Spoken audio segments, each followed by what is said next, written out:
Yooyyaa akkam jirtu hordoftoota BBC Afaan Oromoo sagantaa raadiyoo keenya Naayiroobii Keeniyaa irraa isiniif darbu amma eegalee jira. Kanarra qabanne keessa Laavrov daawwannaa Itoophiyaatti taasisaniin qoqqobbiin biyyoonni lixaa Raashiyaa irratti taasisan gara fuulduraatti sirna addunyaan ittiin gaggeeffamtu akkamii akka qabaannu kan murteessudha jedhan. Kun gara fuulduraatti addunyaa akkamii akka qabaannuu fi keessa jiraannu kan murteessudha. We are going to have and to live for our children and grandchildren. Naannoo Amaaraa godina Shawaa Kaabaa aanaa Angoolaalaa fi Xarraatti manneen barnoota afaan Oromoo 20 ta'an waggaa 4 booda deebi'anii cufamanii jiru jedhame. Barattoonni barnoota afaan Oromootiin jalqabanii turan kutaa 4 ga'anii amma barnoonni kutaa 1ffaas ta'ee 4 booda kennamaan jiru. Kanneenii fi oduuwwan biroos qabnaa nu hordofa.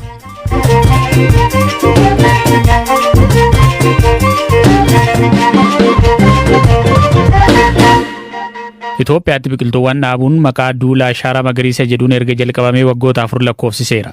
Yaada muummee ministeera Abiy Ahmediin waggoota 4 dura eegalame kanaan waggoota 4 kana keessatti biqiltuuwwan biliyoona 20 dhaabuuf karoorfame.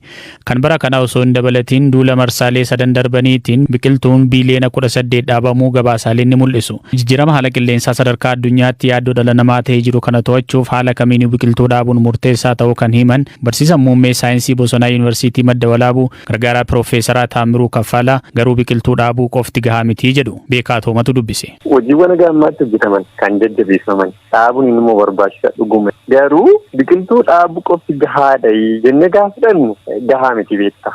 Akkamitti dhaabbachaa jira? Dhuguma kan dhaabbate kun haga jedhame sanaayi. Kan dhaabbame sun immoo kunuunfamaa jira kan jedhu gaafii keenya hundaati jedhee yaada. Sosochiin biqiltuu uummanni akka dhaabu godhamu kun sinima barbaachisa. Garuu maal ta'uu qaba?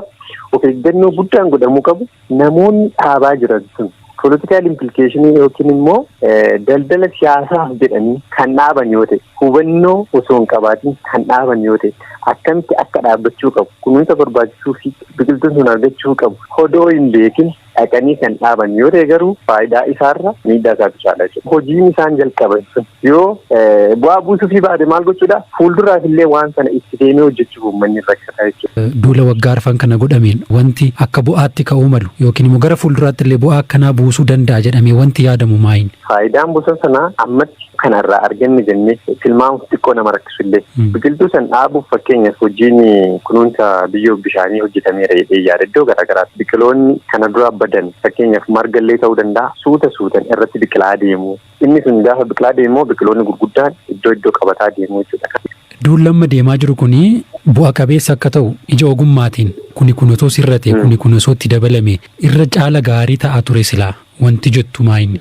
Dhuguma amma tattaaffiin jalqaban kun kan jajjabeeffaman haa ta'u garuu gaaffiiwwan garaagaraa jiraachuu danda'u. Fakkeenyaaf amma waggaa tokko keessatti biqiltuu biliyoona 4 dhaabbateera jedhamee haa dhaabbatu baay'ee nu barbaachisa. Hojii jajjabeeffamuu qabu. Garuu amma raayit taayim amma sa'aatii kana biqiltoota bara darbe keessatti yookiin immoo waggaa 4 dhaabbatan kana walitti idaanii biliyoona 15 yoo ta'u jennee biqiltuun biliyoona 15 kun jiru yookiin immoo haalli isaan amma irratti argaman maali jennee otoo wal gaafanne iddoo tokkotti sadarkaa babbareedaa kan jiraachuu.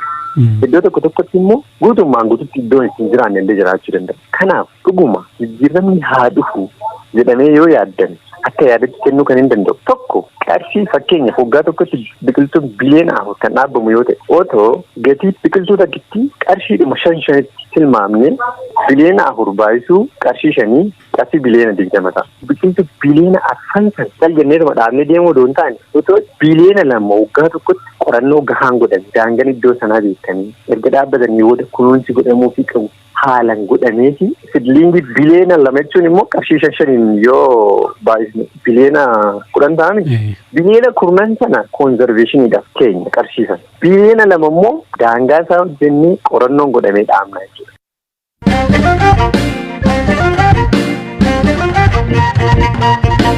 Naannoo Amaaraa godina Shawaa Kaabaatti aanaan Angoolaalaa fi Xarraa jedhamu naannoo Oromiyaa aanaa Qimbibiitti wajjin wal daangeessa. Aanaa ollaa kana keessa hawaasni hedduu afaan Oromoo waan dubbataniif yeroo dheeraadhaaf mirga afaan dhalootatiin barachuu gaafachaa turanii bara bulchiinsa obbo Lammaa Magarsaa naannoo Amaaraa keessatti manneen barnoota 20 ta'an akka banamuuf naannoo Amaaraa wajjin walii galamee ture. Har'a garuu manneen barnootaa kun cufamanii hawaasa fi barsiisota biraa komiin ka'aa jira. Manneen barnootaa kun akka cufamaniif sababni maali? Hirphaa Gammachuu waan qixeesse qaba. Maatiin isaa aanaa Angoolaalaa fi Xarraa keessa akka jiran kan himanii Obbo Shimallis jalqaba bara 1990moota erga gara naannoo Amaaraa jalatti hammatamanii barnoota kan argatan afaan Amaaraatiin qofa akka ta'e himu. Jiraataa naannichaa biraan maqaan isaanii akka hin eeramne BBC gaafatan akka jedhanitti manneen barnootaa afaan Oromootiin akka banamaniif sababa kan ta'e gaaffii uummataa dhiibbaa uumaa dhufedha jedhu. Yeroo sana naannoo Oromiyaa kan bulchaa turan obbo Lammaa Magarsaa obbo Gadduu wajjiniin dubbachuun aanaa naannoo Amaaraa kana keessatti manneen barnootaa 20 ta'an afaan Oromootiin akka barsiisan ta'ee hojiin jalqabame. Waajjira barnootaa aanaa Qembebeetitti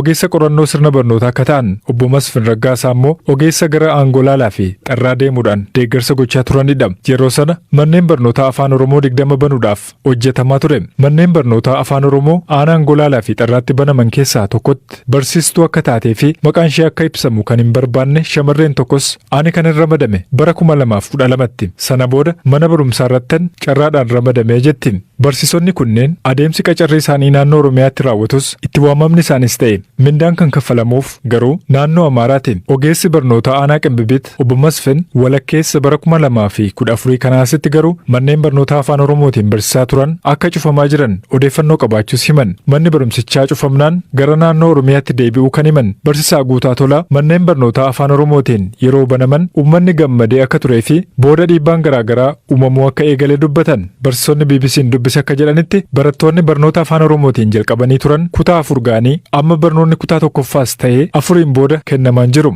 Walgayii yeroo nu teessisan dhimma siyaasaaf yeroo duraa sanasitti baname malee amma dhimma keenya mitii nuun jedhan. Manneen barnootaa kunneen keessatti barnoonni afaan Oromootiin barsiifamuu akka dhaabbatuu fi kanneen kutaa 4 ga'anis bara dhufu kutaa 1ffaa seenuun barumsa isaanii Amaariffaan akka baratan murtaa'ee akka jirus ni dubbatu. Itti gaafatamaa itti aanaa waajjira barnootaa aanaa Aangolaalaa fi Xarraa akka turaniif obbo Gallee Kidaanee bilbilaan dubbisnus amma odeeffannoo kennuudhaaf fedhii akka hin qabne himaniiru. Naannoo Amaaraatti bulchaa godina Shawaa Kaabaa kan ta'an obbo Taaddasaa Gabratsaadiq argachuudhaaf irra deddeebiidhaan bilbillus sababii walgayiirra jira jedhuun argachuu hin dandeenye. Gama naannoo Oromiyaatiin ammoo hoogganaa itti aanaa biiroo barnoota Oromiyaa obbo Efreem Tasammaa naannoon Oromiyaa yeroo deeggarsi gaafatamu deeggarsa kennuudhaan alatti dhimma naannoo biraa keessa seenee waan murteessu hin qabu jedhan. Naannoo Amaaraa olaanaa Qimbibiit kanatti sababa manneen barnoota afaan Oromoo cufamanii jiraniif barsiisonni achitti barsiisaa turan hojii dhabdummaaf barattoonni kutaa 4 ga'an ammoo kutaa 1ffaatti deebi'anii Amaariffaan tokko jedhanii eegaluutu isaan eeggataa jira.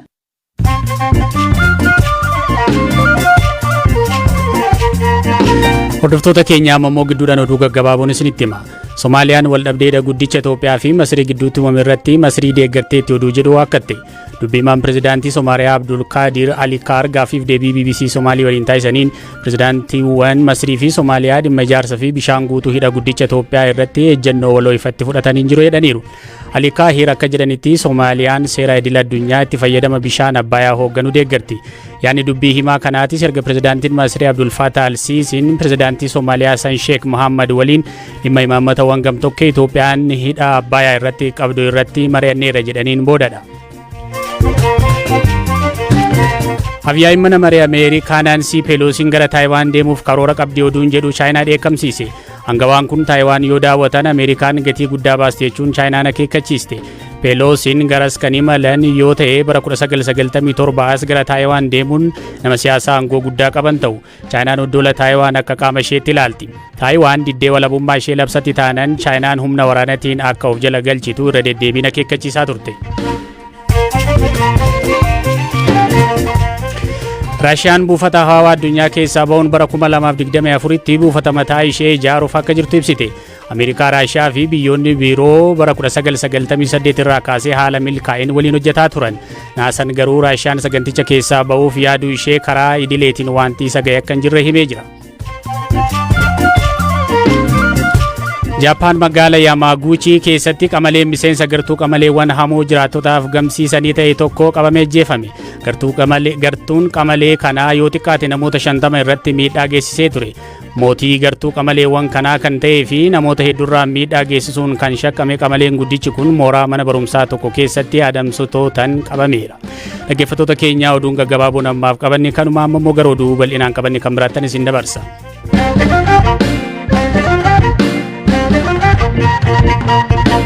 Ministeerri dhimma alaa Raashiyaa daawwannaa biyyoota Afrikaatti taasisaa jiraniin kaleessa fi har'aa Itoophiyaatti aangawoota mootummaa fi gamtaa Afrikaa waliin wal arganiiru.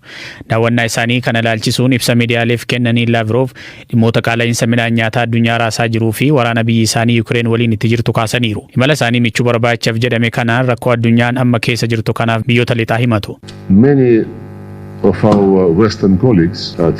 Waayillan keenya warri lixaa hedduun rakkoon ijoo hariiroo addunyaa akka dhimma waraana Yukireen ta'etti ergaa dabarsuu barbaadu. Ani ejjennoo akkasii kana waliin galu. Rakkoon hariiroo addunyaa kanaan ol walxaxaadha. Amma wanti ilaalaa jirru warri lixaa duula cimaa karaa qoqqobbii maqaa balleessii fi doorsisa Raashiyaa fi warra Raashiyaa deeggaran irratti banuu isaaniiti. Kun ammoo addunyaan yeroo seenaa addaa keessa akka jiraattu taasisa. Kun gara fuulduraatti addunyaa akkamii akka qabaannuu fi keessa jiraannu kan murteessudha. We are going to have and to live for our children and grandchildren. Ardiin Afrikaa sababa waraana Raashiyaa fi Yukireen rakkoo midhaan nyaataa hamaa keessa galteetti. Sergey Lavrov garuu kana waakkachuun biyyi isaanii Raashiyaan qaala'insa nyaataa addunyaa kanaaf sababa miti jedhan. So-called food crisis, as if nothing. Waa'ee rakkoo gatiin nyaataa addunyaa irratti qaala'uu ilaalchisee dhugaa jiru hubachuudhaaf duubatti deebi'anii gabaasa sagantaa nyaataa addunyaa guraandhala dura baase ilaaluu barbaachisa. Ameerikaa, gamtaa Awurooppaa fi Jaappaan yeroo weerara koronaa vaayirasii irraa kaasanii midhaan nyaataa fi meeshaaleen biroo doolaara tiriliyoonaan bitaniiru. Kun ammoo kan ta'e sababa dinagdee qabatamaa tokko osoo hin dhiyeessin yoo weerarichi dheeratee biyyoonni karra cufatanii turaniif jedhaniiti.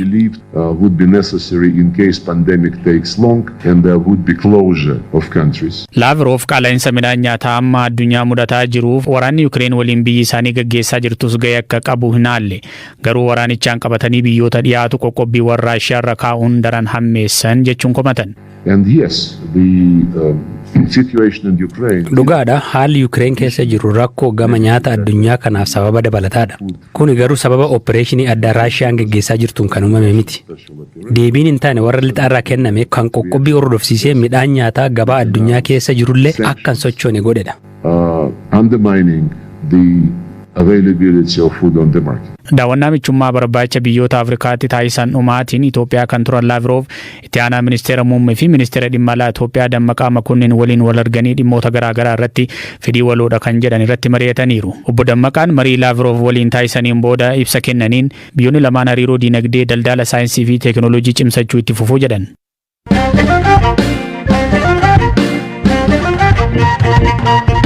Hordoftoota keenyaa dhumarratti immoo oduu ispoortii isiniif qabna. Taphataan collee Biraaziil yeroo ammaa kilabii Faransaay Paris Saint-Germainiif taphatu Neymar maatii isaa fi aangawoota kilabii isaa duraanii Barseloonaa waliin mana murtiitti dhiyaachuuf jedhame. Taphataan kun kanaan duras dubartiin tokko dirqamaan na gudeedera jettee isa himachuun mana murtiitti deddeebi'aa ture. Kan ammoo maaliin shakkamee himatame ammayyuu taana isinitti hima. Taphataan kubbaa miilaa beekamaa lammii Biraaziil Neymar Junior mana murtiitti dhiyaachuu fi wanni itti shakkame immoo yeroo kilaba isaa Baarseloonaa irraa gara Paaris Saint-Germain jijjiiretti wanni raawwatee jira himannaa jedhudha. Yeroo ammaa kana kilaba Faransaay guddicha Paaris Saint-Germainiif taphataa kan jiru Neymar dhimma mana murtii waggootaaf ture kanaan himannaa malaammaltummaas irratti banameera. Dhimmi Neymar kan ilaalamu onkololeessa dhufu keessa torban lamaaf yoo ta'u dorgommiin kubbaa miilaa waancaa addunyaa Qatar keessatti gaggeeffamu osoo hin jalqabin duradha. Neymarin alattis namoonni bebbeekamoo biroo mana murtiitti akka dhiyaatan ni eegama. Pirezidaantoonni duraanii kilaba Baarseloonaa lama Joosef Maariyaa Baartoomiyoo fi Saadiyoo Roosel akkasumas maatiin Neymar haaluma wal fakkaatuun himannaan irratti banamee mana murtiitti akka dhiyaatan sabaa himaaleen Ispeen gabaasaa jiru. Namoonni himannaan irratti baname martinuu himannicha waakkataniiru. Dhaabbanni himata kana bane waggootaan dura yeroo Neymar kilaba Biraaziil Saantoos jedhamurraa gara Baarseloonaatti jijjiirametti maallaqni jijjiirraa harka 100 keessaa 40 naaf malaa jedheera. Gatiittiin Neymar jijjiirame osoo hin ibsamin hafuu isaatiin maallaqa jijjiirraa isaa kanarraa argachuun isaaf malu gadi fudhachuusaa eeree jira. Maallaqni itti Neymar jijjiirame baay'ee guddaadha jedhamee atakaaroo uumeera jedhama. Hordoftoota keenyaa sagantaan irraaf qabanne kan amma hordoftanidha. Odeeffannoo dabalataa.